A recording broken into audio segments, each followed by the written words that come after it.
Come on! Ang ganda!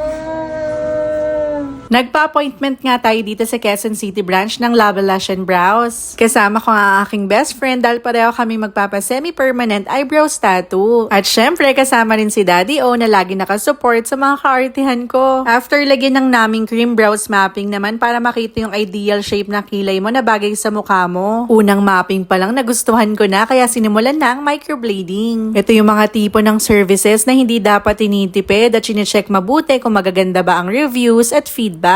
Medyo mataas yung pain tolerance ko. In second time ko na rin to magpa-semi-permanent eyebrows tattoo kaya chill lang. Yung friend ko naman first time niyang magpaganitong service and medyo matatakotin siya pero nung tinanong ko naman hindi naman daw pala masakit. Etong nag-service sa akin hindi ko natanong ang pangalan pero napakaingat at magaan ang kamay. Ang maganda nga rin dito sa Lash by appointment kaya kahit galing ka sa malayo